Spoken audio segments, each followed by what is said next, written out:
Hi friends, welcome to Veena's gallery. ನಾನು ಇವತ್ತಿನ video ಒಳಗಡೆ ಆಲೂ ಪನ್ನೀರ್ ಪರೋಟ ಮಾಡೋದನ್ನು ತೋರಿಸತ್ತೀನಿ.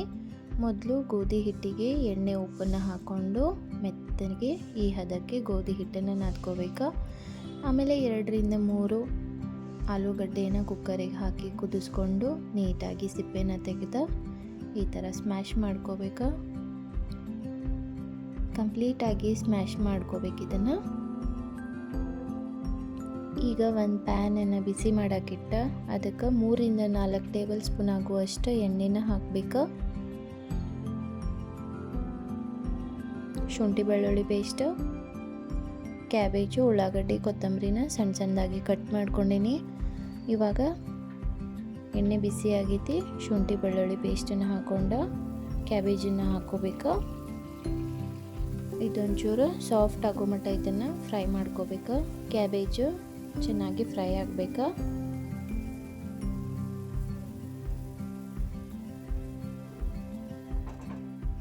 ಇದಕ್ಕೆ ಉಳ್ಳಾಗಡ್ಡಿನ ಹಾಕೊಳತ್ತೀನಿ. ಉಳ್ಳಾಗಡ್ಡಿನ ಹಾಕೊಂಡಿದ್ದನ್ನು ನೀಟಾಗಿ ಸ್ವಲ್ಪ ಬಾಳೋ ತನಕ ಸಾಫ್ಟ್ ಆಗೋ ಮಟ್ಟ ಇದನ್ನು ಫ್ರೈ ಮಾಡ್ಕೋಬೇಕು.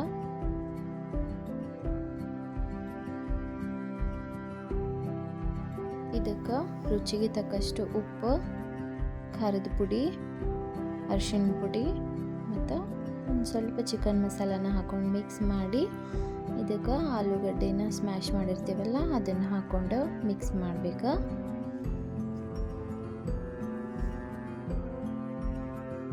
ಈ ಥರ ನೀಟಾಗಿ ಮಿಕ್ಸ್ ಮಾಡಿಕೊಂಡು ಸ್ಟವ್ನ ಆಫ್ ಮಾಡ್ಕೊಂಡೀನಿ.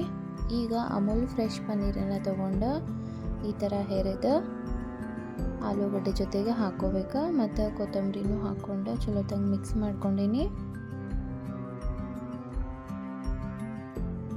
ಇವಾಗ ಆಲೂ ಪಲ್ಯ ಫಿಲ್ಲಿಂಗಿಗೆ, ಪರೋಟ ಫಿಲ್ಲಿಂಗಿಗೆ ರೆಡಿ ಆಯಿತು. ಇದನ್ನ ಎತ್ತಿಟ್ಕೊಳತ್ತೀನಿ. ಇವಾಗ ಗೋಧಿ ಹಿಟ್ಟನ್ನು ಸಣ್ಣದಾಗಿ ಮೀಡಿಯಮ್ ಸೈಜಲ್ಲಿ ಉಳ್ಳಿನ ತೊಗೊಂಡು ಈ ಥರ ಮಾಡತ್ತೀನಿ. ಒಂದೇ ಸಮನಾಗಿ ಈ ಥರ ರೆಡಿ ಮಾಡ್ಕೋಬೇಕು. ಇದಕ್ಕೆ ಆಲೂ ಪಲ್ಯನ ಸಣ್ಣ ಬಾಲ್ ಮಾಡಿ ಇಟ್ಕೋಬೇಕು. ದೊಡ್ಡದು ಮಾಡಿದ್ರೆ ಉಳ್ಳಿ ಹರಿಯೋ ಚಾನ್ಸಸ್ ಇರ್ತೈತಿ.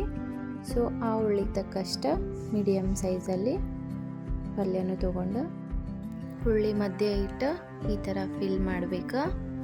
ಆಮೇಲೆ ಹಿಟ್ಟಿಂದ ಕವರ್ ಮಾಡಿಕೊಂಡು ಎಕ್ಸ್ಟ್ರಾ ಬಂದಿರೋ ಹಿಟ್ಟನ್ನು ತೆಗೆದು ಈ ಥರ ಉಳ್ಳಿನ ರೆಡಿ ಮಾಡ್ಕೋಬೇಕು. ಇವಾಗ ಒಣ ಹಿಟ್ಟನ್ನು ಹಾಕ್ಕೊಂಡು ಇದನ್ನು ನೀಟಾಗಿ ಒಂದೇ ಸಮನಾಗಿ ರೌಂಡ್ ಶೇಪಲ್ಲಿ ಲಟ್ಟಿಸ್ಕೋಬೇಕು.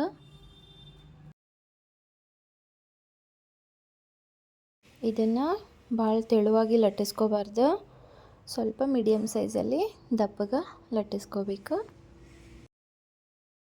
ಇವಾಗ ಹಂಚನ್ನು ಬಿಸಿ ಮಾಡೋಕ್ಕಿಟ್ಟು ಬಿಸಿ ಆದಮೇಲೆ ಅದಕ್ಕೆ ಎಣ್ಣೆನ ಹಾಕಿ ಪರೋಟನ ಹಾಕ್ಕೋಬೇಕು. ಪರೋಟದ ಮೇಲ್ಗಡೆನೂ 1-2 ಸ್ಪೂನ್ ಎಣ್ಣೆನ ಹಚ್ಕೊಂಡು ಈ ಥರ ಸ್ಪ್ರೆಡ್ ಮಾಡ್ಕೊಂಡು ಬೇಯಿಸ್ಕೋಬೇಕು. ಪರೋಟನ 2 ಮೈ ನೀಟಾಗಿ ಬೇಯಿಸ್ಕೊಂಡು ಬಿಟ್ರೆ ಪರೋಟ ರೆಡಿ. ಇದನ್ನು ಬಿಸಿ ಇರುವಾಗ ತುಪ್ಪದ ಜೊತೆಗಾದರೂ ಟೇಸ್ಟ್ ಮಾಡ್ಬೋದು ಅಥವಾ ಮೊಸರು ಜೊತೆಗಾದರೂ ಟೇಸ್ಟ್ ಮಾಡಿರಿ. ನೀವು ಈ ರೆಸಿಪಿನ ಟ್ರೈ ಮಾಡಿರಿ, ಟೇಸ್ಟ್ ಮಾಡಿರಿ. Thank you.